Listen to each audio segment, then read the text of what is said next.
Guys, welcome back to my channel let's crack medicine. तो last time हमने पढ़ा है प्रोलैक्टिन। तो आज हमारा जो है वो पैराथायरॉयड हार्मोन है। जैसे जैसे बुक में चीज़ चल रही है मैं वैसे वैसे हार्मोन्स को लेके चल रही हूँ, ठीक है। तो जैसे कल प्रोलैक्टिन पढ़ लिया था हमने, इसकी मेडिकेशन वगैरह, तो आज है पैराथायरॉयड हार्मोन, ठीक है। सेम ऐसे सबसे पहले हमें इसका सोर्स पता होना चाहिए, उसके बाद इसकी रेगुलेशन पता होनी चाहिए, उसके बाद हमें इसका फंक्शन पता होनी चाहिए। ये तीन चीज़ें हमें पता होंगी तो हम नेक्स्ट काम कर सकेंगे, ठीक है।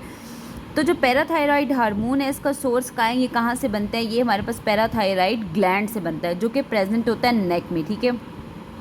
किससे बनता है? पैराथायरॉयड ग्लैंड से। जैसे हमारे पास थायराइड जो हार्मोन्स थे वो कहाँ से बन रहे थे? थायराइड से बन रहे थे, थायराइड ग्लैंड से। इस तरह ये भी बनेगा पैराथायरॉयड ग्लैंड से। अब बात ये है कि पैराथायरॉयड ग्लैंड प्रेजेंट कहाँ पे होते हैं? तो ये हमारे पास थायराइड ग्लैंड है, इसके पीछे जो ग्लैंड्स पड़े होते हैं वो हमारे पास पैराथायरॉयड ग्लैंड होते हैं। थायराइड के पीछे जो ग्लैंड्स होते हैं उनको हम पैराथायरॉयड ग्लैंड्स कहते हैं। इसलिए थायराइडेक्टमी करते वक्त हम लोगों ने बड़ी केयर करनी होती है कि एक minute, colour change the colour. हमें बड़ी केयर करनी पड़ती है कि हम लोगों से कहीं ऐसा ना हो कि पैराथायरॉयड ग्लैंड रिमूव हो जाए, जिसकी वजह से फिर आगे काफ़ी कॉम्प्लिकेशंस आ जाती हैं, ठीक है। तो ये तो हो गया इसकी सोर्स। अब बात करते हैं रेगुलेशन की कि कब पीटीएच बनता है या रेज होता है, ठीक है। तो जब भी आपकी बॉडी में नंबर 1 तीन चीज़ें याद रखनी है, फॉस्फोरेट, मैग्नीशियम और कैल्शियम। जब भी आपकी बॉडी में कैल्शियम का लेवल डिक्रीज़ होगा, ग्लैंड उसको सेंस करेगा, क्योंकि हमारे पास पैराथायराइड पे सेंसर्स होते हैं, कैल्शियम सेंसर्स होते हैं। वो इसको सेंस करेगा कि कैल्शियम डिक्रीज़ हो गया, तो बॉडी क्या करेगी यार, सिग्नल भेजेगी और पीटीएच ज़्यादा प्रोड्यूस होगा। कब? जब कैल्शियम कम होगा। दूसरा क्या होता है, कब ये बनता है? जब फॉस्फेट का लेवल बॉडी में कम होता है। फॉस्फेट का लेवल बॉडी में कम होता है, पीटीएच ज़्यादा बनेगा। उसी तरह मैग्नीशियम का लेवल अगर कम होता है तो पीटीएच ज़्यादा बनेगा, ठीक है। मतलब फॉस्फेट का लेवल डिक्रीज़ है, पीटीएच ज़्यादा बना है। मैग्नीशियम का लेवल डिक्रीज़ है, पीटीएच ज़्यादा बना है। कैल्शियम का लेवल डिक्रीज़ है, पीटीएच ज़्यादा बना है। अब यहाँ पे आपने एक चीज़ याद रखनी है, अगर मैग्नीशियम, मैंने यहाँ पे एक ड्रॉप दिया, ठीक, एक सिर्फ सिंबल लगाया। अगर मैग्नीशियम ज़्यादा ड्रॉप हो जाए, ठीक है, मतलब बहुत ज़्यादा ड्रॉप हो जाए, तो क्या करना है? उस टाइम पीटीएच नहीं बनता। जब मैग्नीशियम हाई अमाउंट में रेज हो जाए, हाईली डिक्रीज़ हो जाए, तो फिर क्या होता है? फॉस्फेट नहीं बनता, ठीक है। मैं आपको बताती हूँ। तो हमारी जब ये बहुत कम हो जाएगा तो क्या होगा? पीटीएच नहीं बनेगा, हाइपोमैग्नीसीमिया हो जाएगा, क्योंकि मैग्नीशियम कम है, उसकी वजह से हाइपोपैराथायराइडिज्म हो जाएगा। फिर उसकी वजह से इनडायरेक्टली वो हाइपो कैल्सीमिया करवा देगा। सबसे पहले जो बेसिक चीज़ है ना वो हाइपोमैग्नीसीमिया है, क्योंकि अगर ये बहुत ज़्यादा मैग्नीशियम कम हो जाएगा तो पीटीएच नहीं बनेगा, अगर थोड़ा सा कम होगा तो पीटीएच बनेगा। अब यहाँ पे मैग्नीशियम बहुत कम हो गया, पीटीएच नहीं बन रहा, बॉडी में हाइपोमैग्नीसीमिया हो गया, जिसकी वजह से हमारे पास हाइपोपैराथायराइडिज्म हो गया और इनडायरेक्टली उसने हाइपोकैल्सीमिया करवा दिया, ठीक है। ये चीज़ें। अब यहाँ पे बेसिकली एक क्वेश्चन आ जाता है, लेट्स सपोज एक पर्सन है, ठीक है, उसकी बॉडी में मैग्नीशियम का लेवल कम है, उसकी बॉडी में पीटीएच का लेवल कम है, उसकी बॉडी में कैल्शियम का लेवल कम है, मतलब उसे हाइपोमैग्नीसीमिया भी हुआ हुआ है, उसे हाइपोपैराथायराइडिज्म भी हुआ हुआ है, उसमें हाइपोकैल्सीमिया भी हुआ होता है, ठीक है। तो अच्छा, सबसे पहले आप एक चीज़ याद रखिए कि मैग्नीशियम किन पेशेंट्स में कम होता है? जो हमारे पास अल्कोहलिक पेशेंट्स होते हैं ना, जो अल्कोहल बहुत ज़्यादा इंटेक करते होते हैं, उनमें जो मैग्नीशियम का लेवल होता है वो बहुत कम होता है, ठीक है। ये बात याद रखिएगा। अब क्या होगा कि मैंने आपको बताया मैग्नीशियम कम होगा, उसके वो इनडायरेक्टली जाके पैराथायराइडिज्म, पीटीएच कम करे, पीटीएच आपकी बॉडी में कम हो जाएगा, इनडायरेक्टली ये हाइपोकैल्सीमिया करवा देगा, कैल्शियम कम करवा देगा। अब बात यहाँ पे मैंने की है कि एक पेशेंट है, ठीक है, उसकी बॉडी में मैग्नीशियम भी कम है, कैल्शियम भी कम है, मतलब हाइपोमैग्नीसीमिया हुआ है, हाइपोकैल्सीमिया हुआ है और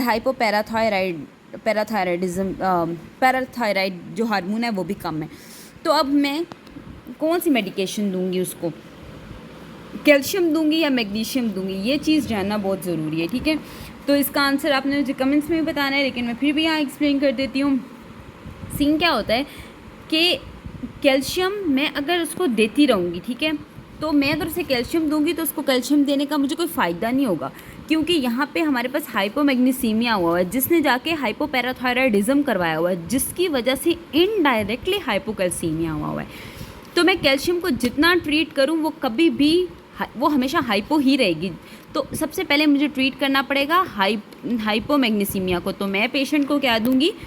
मैग्नीशियम दूंगी, मैग्नीशियम का लेवल ठीक होगा, उसके बाद हमारे पास पीटीएच बनेगा, फिर डायरेक्टली वो हमारे पास मैग्नीशियम का लेवल भी रेज़ हो जाएगा, कैल्शियम का लेवल भी रेज़ हो जाएगा। तो आपने हमेशा याद रखनी है, कोई पेशेंट आता है उसमें मैग्नीशियम की कमी है, फिर उसको हाइपोपैराथायरॉयडिज्म हुआ है, फिर उसको हाइपोकैल्सीमिया हुआ है, तो उस पेशेंट को कभी भी कैल्शियम की मेडिसिन नहीं देनी, उसको हमेशा आपने मैग्नीशियम देना है, ठीक है। ये बात दिमाग में रखिएगा, ठीक है। नेक्स्ट अब मैं आपको नेक्स्ट हम जो इसकी पढ़ेंगे ना, जब प्रॉपर ग्लैंड की किडनी पे वर्क पढ़ेंगे, फिर उसमें मैं आपको बताऊंगी कि कैसे रीएब्जॉर्प्शन होती है, कैल्शियम कैसे वहाँ पे बनता है, ठीक है। तो अब हम बाद में इसमें पढ़ते हैं कि पीटीएच का फंक्शन क्या होता है।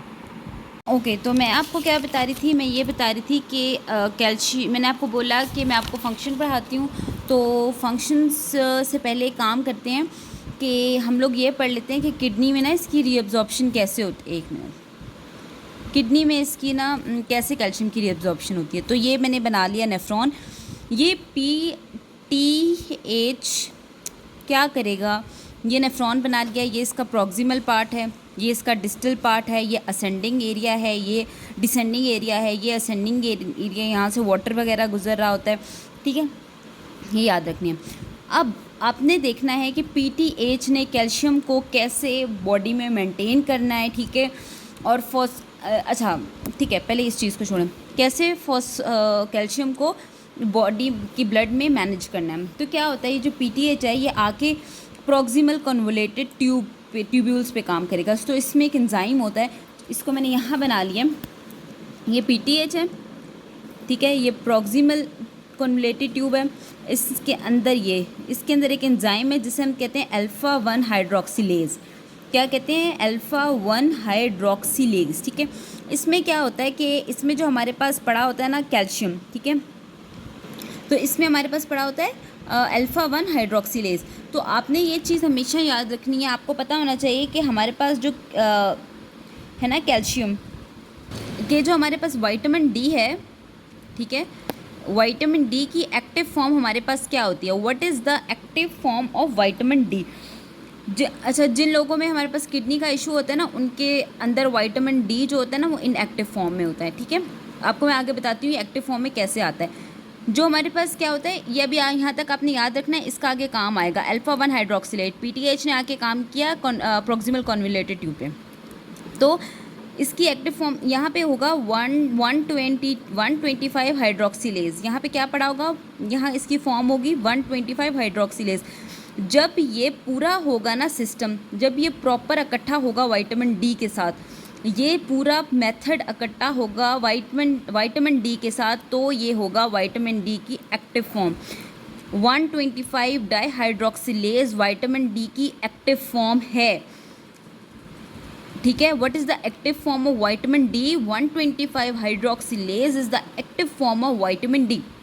अच्छा, अब इसमें होता क्या है कि अब ये एक विटामिन डी है, ठीक है, उसके एक पार्ट पे, उसके जो नंबर 1 है ना, उस पर कुछ भी नहीं अटैच, नंबर 25 पे एक हाइड्रोक्सिलेज अटैच है, ठीक है, नंबर 5 पे एक हाइड्रोक्सिलेज अटैच है, और नंबर 1 पे कोई चीज़ नहीं अटैच। ये PTH जाके काम करेगा, अल्फ़ा-1 हाइड्रोक्सिलेज जो यहाँ पे था, ये PTH जाके काम करेगा अल्फ़ा-1 हाइड्रोक्सिलेज पे। तो तब क्या होगा कि ये अल्फ़ा-1 हाइड्रोक्सिलेज यहाँ आके एक OH अटैच कर देगा, जिसके बाद ये 125 डाईहाइड्रोक्सिलेज बन जाएगा और वो इसकी एक्टिव फॉर्म होगी विटामिन डी की, ठीक है। तो इसके थ्रू वो कैल्शियम को रीअब्जॉर्ब करेगा। अब ये कैसे विटामिन डी एक्टिव फॉर्म में होके कैसे कैल्शियम को रीअब्जॉर्ब करेगा, ये जाएगा आपकी GIT में आपके इंटेस्टाइन में जाएगा, इंटेस्टाइन से फिर ये आपकी क्या करेगा, कैल्शियम को पकड़ेगा और रीअब्जॉर्ब करेगा। वही अब मैंने आपको बताया कि जो पेशेंट्स होते हैं, उनमें किडनी के पेशेंट्स होते हैं, उनमें विटामिन डी हमेशा इनएक्टिव फॉर्म में रहता है। वो इनएक्टिव फॉर्म में क्यों रहता है, क्योंकि उस टाइम क्या हो रहा होता है कि वहाँ पे जो हमारे पास प्रॉक्सिमल कन्वोलेटेड ट्यूब्स होती हैं ना, ट्यूब्यूल्स, वो वर्क नहीं कर रही होती, जिसकी वजह से वो इनएक्टिव फॉर्म में रहता है, ठीक है। अब यहाँ पे PTH का एक और काम है। PTH ने क्या करना होता है, PTH ने कैल्शियम को ब्लड के अंदर इंटर करना होता है और फॉस्फेट को यूरिन में लेके जाना होता है, ठीक है। अब क्या होगा कि ये जो यहाँ पे ये जो मैं दोबारा बता देती हूँ, ये नेफ्रॉन है, ठीक है, वहाँ पे थोड़ा मुश्किल हो रहा था समझना। ये नेफ्रॉन है, ये इसका डिस्टल कॉन्वोल्यूटेड ट्यूब्यूल है, ठीक है, और ये इसका प्रॉक्सिमल एरिया। अब क्या होगा कि ये जो डिस्टल है ना, इधर कुछ पड़े होंगे हमारे पास चैनल्स या सेल्स कह लें, DCT जिन्हें हम कहते हैं, ठीक है, और प्रॉक्सिमल में यहाँ पे हमारे पास कुछ चैनल होंगे जिन्हें हम फॉस्फेट चैनल कहते हैं, ठीक है। अब यहाँ पे कुछ कैल्शियम चैनल्स पड़े होंगे, ये कैल्शियम चैनल्स, ठीक है, यहाँ पे डिस्टल पे। अब ये डिस्टल क्या करेगा, यहाँ पे जो हमारे पास कैल्शियम चैनल पड़े होंगे, जब ये PTH बनेगा, ये सारा हिसाब किताब यहाँ पे होगा, तो क्या करेगा, ये डिस्टल जो होगा ना कॉन्वोल्यूटेड ट्यूब, ये कैल्शियम चैनल ओपन करेगा और कैल्शियम ब्लड में चली जाएगी। अब बात आती है कि हमने फॉस्फेट को यूरिन में कैसे निकालना है। बन तो वो नेफ्रॉन में ही रहा है ना, तो हमारा ये जो प्रॉक्सिमल कॉन्वोल्यूटेड ट्यूब होता है, इसमें हमारे पास एक कुछ चैनल्स पड़े होते हैं, ठीक है, जिन्होंने फॉस्फेट को नेफ्रॉन में इंटर करना होता है। अब क्या होगा, जब आपको पता है कि PTH का काम है कि फॉस्फेट को यूरिन में लेके जाना, तो क्या होगा कि ये जो है ना, ये इन चैनल्स को ब्लॉक कर देगा, जिसकी वजह से फॉस्फेट हमारी बॉडी में ही रहेगा और वो यूरिन के थ्रू ड्रेन हो जाएगा। इसको PTH को आप ऐसे भी याद रखते हैं, फॉस्फेट ट्रैशिंग हार्मोन, कुछ इस तरह करके भी आप अपनी मर्ज़ी से, मैंने ऐसे याद किया हुआ था, ठीक है। तो मैं दोबारा समझा देती हूँ। डिस्टल हमारे पास जो प्रॉक्सिमल पार्ट होता है, वहाँ पे हमारे पास फॉस्फेट के कुछ चैनल्स होते हैं, हम उन्हें ब्लॉक करते हैं, ठीक है, PTH उन्हें ब्लॉक कर देता है और वो फिर ब्लड यूरिन में चले जाता है फॉस्फेट, ठीक है। और डिस्टल पे कैल्शियम चैनल्स होते हैं, कैल्शियम चैनल्स ओपन होते हैं और कैल्शियम ब्लड में चला जाता है। प्रॉक्सिमल में हमारे पास एक एंजाइम पड़ा होता है अल्फा-1 हाइड्रोक्सिलेज, जिसने जाके विटामिन D के नंबर 1 पे एक OH अटैच करना होता है। तो ये जब एक्टिव हो जाता है विटामिन D, उसके बाद वो रीअब्जॉर्ब करवाता है GIT में जाके कैल्शियम को, ठीक है। तो ये PTH का काम था, आपने इसको याद कर लेना है, एक बार आपने इसको बुक से भी पढ़ लेना है। PTH थोड़ा सा कंफ्यूजिंग है, लेकिन ये है कि कल हम जब हाइपर पैराथायराइडिज्म पढ़ेंगे, हाइपोपैराथायराइडिज्म पढ़ेंगे, तो वो आपके लिए थोड़ा ईजी हो जाएगा। आई नो ये थोड़ा मुश्किल होता है, मतलब मेडिकल चीज़ इतनी आसान नहीं है, तो शायद आपको मेरे समझाने, आई होप मैं अपनी पूरी ट्राई करती हूँ कि आपको समझ आ जाए। अगर फिर भी कुछ समझ नहीं आ सकती, तो अब मुझे प्लीज़ एक बार वीडियो एंड तक देखा करें और फिर मुझे बताया करें, क्योंकि मेरा जो मेन मिशन है वो ये है कि मैं पूरा मेडिकल कवर करवाऊँ इसमें, ठीक है। तो प्लीज़ मेरी उसमें हेल्प करें। Thank you so much. इसको पढ़ लीजिएगा, कुछ नहीं समझ आती तो मुझसे पूछ लीजिएगा। टेक केयर, अल्लाह हाफ़िज़, अपना ख्याल रखिएगा, गुड बाय।